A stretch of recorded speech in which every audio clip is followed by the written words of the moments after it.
boundaries are us being in control of ourselves. But one thing that we don't often consider is that the real place that we're supposed to have boundaries with ourselves is not just our actions, but our heart. And the purpose of boundaries is to protect heart connection. It's to protect love.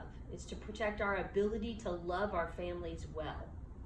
Not just say, I will not participate in that. You know, like you always know someone who's just discovered the fact that they have the power to decide what they will and won't do, but they're also a little immature because their boundaries come across as I've made a wall here and no one is at liberty to cross it. And do they have the right to be that way? Yes. Is it selfish? Yes. Okay. And we have to be willing to let people grow and mature and give them grace. So here's my simple example of having boundaries that protect my ability to love well. Okay.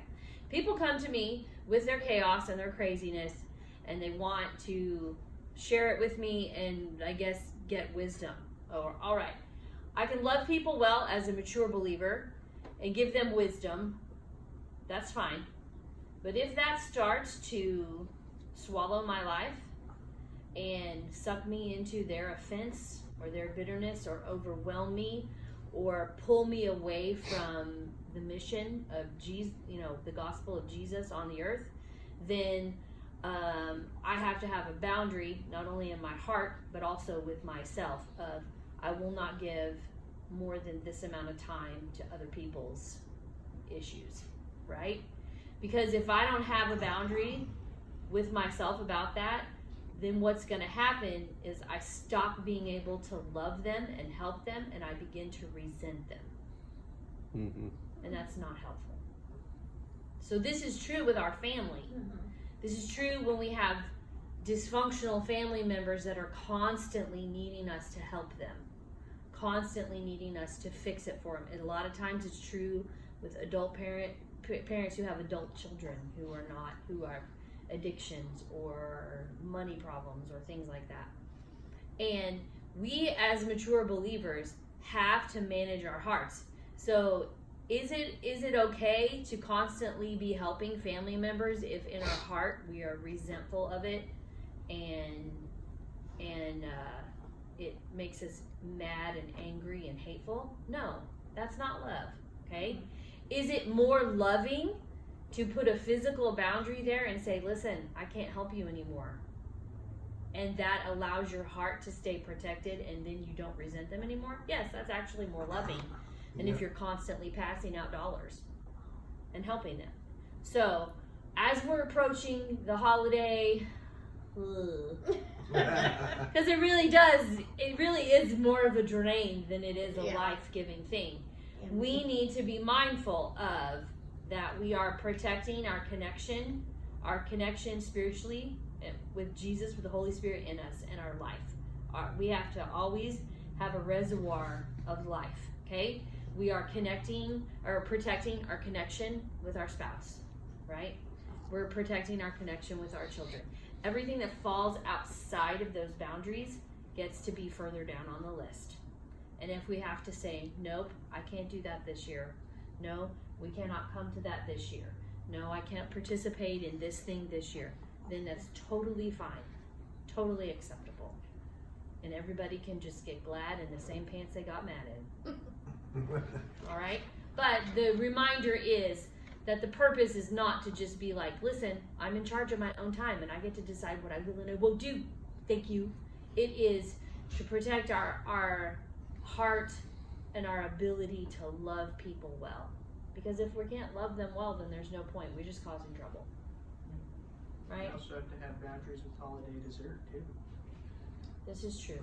Listen, if you can't have self-control at the dessert table and you're like a diabetic and like you do not have control of your flesh, it's better to just not go. Right? Yeah. Or if you can't have self-control and you're going to get in a fight with your sibling or in a fight with someone who's there, or you're going to get in a political argument or a religious argument, it's just better not to go. Be like, I'm busy that day. Sorry. Love you all. Love you. See you later. Pray for them, right? So we have to be willing to protect the thing that matters, and that is our ability to be on the mission, which is to destroy the works of darkness. Listen, if you're not strong enough to be okay, this is very personal for me. There is a point in time where I was not strong enough in myself to even ever be around my extended family. Because when I was, what I experienced later, it's not their fault. I'm not strong enough. It was set me back weeks, and sometimes months to recover. And now I'm only strong enough to take small doses. I can handle small doses of my extended family and still love them and not just resent that I was born into that tribe. So someday my goal is to grow enough that I can impact them in a very real way and handle larger doses. Can you explain, just for the sake of clarity, what it is about being around some parts of family that causes you to, I don't want to put words in your mouth, but causes you to be hindered? What me personally, or just a person? What is at work there? What's at play? I'm around this person and it took me weeks to recover. Mm-hmm. What's at play there? So a lot of times it's victimhood. A lot of times I think that is. Or the fact that your family sees you as who you were before. So for people who have been in drug addiction or behaved in ways that were not appropriate, a lot of times it's very hard for them, and they get pulled out of that. They get born again, they get filled with the Holy Spirit, they're on a path with Jesus. Then they get derailed when they go home for Christmas because their parents, their siblings, their aunts and uncles and cousins, everybody views them as who they were before, and that's spiritual.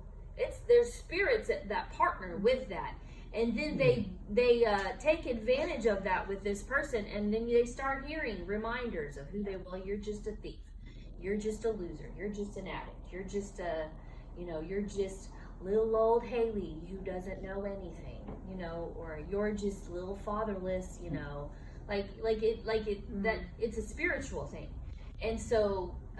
The devil really takes advantage of that, I think. That's why so many people end their lives at Christmas time.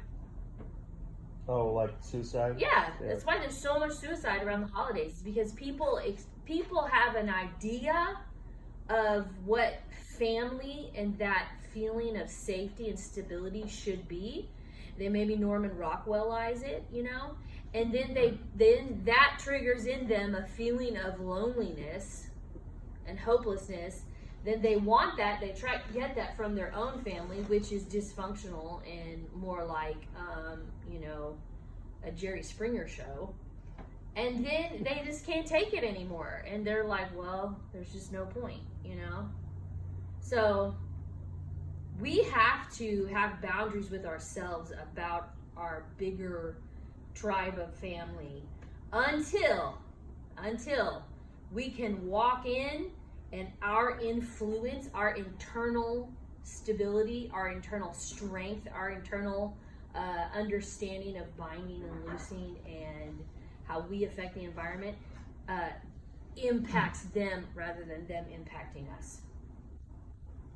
So I have a limit of I can go, I can be there for this amount of time, or I can be around these things, these types of people for this amount of time before my influence over that environment starts to wane, and then it starts to influence me.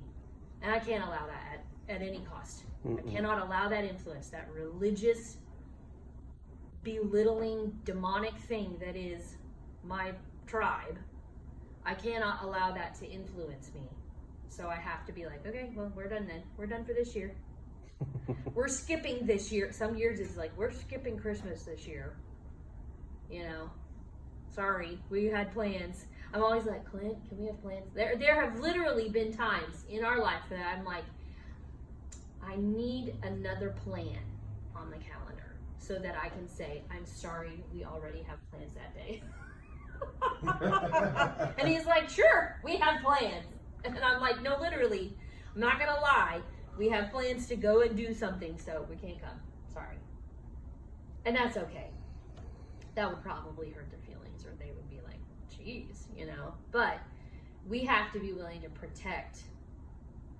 We have to be willing to protect our ability to be the ecclesia and to govern. And when we are handicapped by our own people, we have to draw a line. And that's okay. There is a bunch of flies in here.